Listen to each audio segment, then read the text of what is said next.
Hello बच्चों, चलो इस प्रश्न को पढ़ते हैं। इस प्रश्न में पूछा हुआ है कि आदर्श गैस के लिए कौन सा कथन सत्य नहीं है, ये आपको बताना है। यहाँ पर आपके पास में चार कथन दिए गए हैं। पहला कथन है इसे कभी द्रव में नहीं बदला जा सकता है। दूसरा है अणुओं के बीच में कोई आकर्षण बल नहीं होता। तीसरा है गैस के सभी अणु समान गति से गति करते हैं। और तीसरा है दिए गए ताप पर पीवी गैस के द्रव्यमान के समानुपाती होती है। ये आपको बताना है। तो चलो सबसे पहले हम इस प्रश्न की मुख्य अवधारणा को सीख लेते हैं। मुख्य अवधारणा के अंदर हमारे पास में कौन सी गैस आदर्श गैस होती है, इसके बारे में देख लेते हैं। आदर्श गैस होती है, तो आदर्श गैस होती है, तो यहाँ पर आ जाता है कि आदर्श गैस के अणुओं के मध्य कोई भी कार्यरत नहीं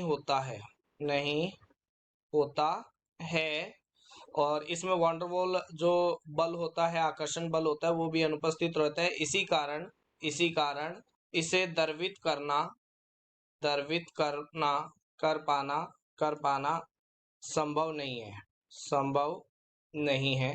तो अगर हम बात करते हैं इसके अंदर कि कोई भी बल कार्य नहीं करता है, इसका मतलब उनको अणुओं को है, दो अणुओं को अपने क्या कर सकते हैं, पास पास नहीं ला सकते हैं। और पास पास नहीं ला सकते हैं तो उनको द्रवित भी नहीं किया जा सकता है। तो ये कथन तो बिल्कुल सही है कि द्रवित नहीं किया जा सकता है, ये सत्य कथन है।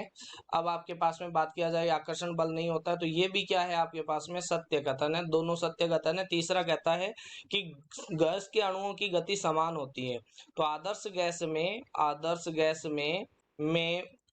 भी सभी अणुओं की गति भिन्न हो सकती है भिन्न हो सकती है।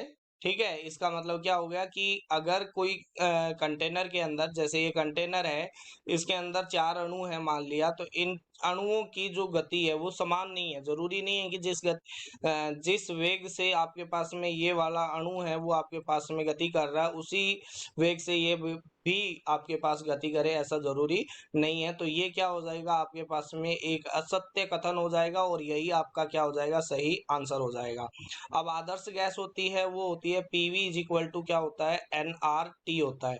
अगर मैं ताप को क्या कर देता हूँ, नियत कर देता हूँ, तो हमारे पास में आर भी नियत ही है, गैस नियतांक है। तो पीवी है वो डायरेक्टली प्रोपोर्शनल टू गैस के मोल आ जाएंगे। और गैस के मोल क्या होते हैं आपके पास में, तो वो आता है आपके पास में द्रव्यमान बट्टा में मोलर द्रव्यमान के बराबर होता है। और मोलर द्रव्यमान नियत होता है, तो हम ये बोल सकते हैं कि PV is directly proportional to द्रव्यमान और गैस के द्रव्यमान के डायरेक्टली समानुपाती होता है। तो ये भी आपके पास में क्या हो जाएगा, एक सत्य कथन हो जाएगा। तो इसमें तीन कथन सत्य है और सी वाला असत्य कथन है, और यही अपना आंसर है। आशा करते हैं मुख्य अवधारणा के आधार पर आपको इस प्रश्न का उत्तर समझ में आया होगा। धन्यवाद।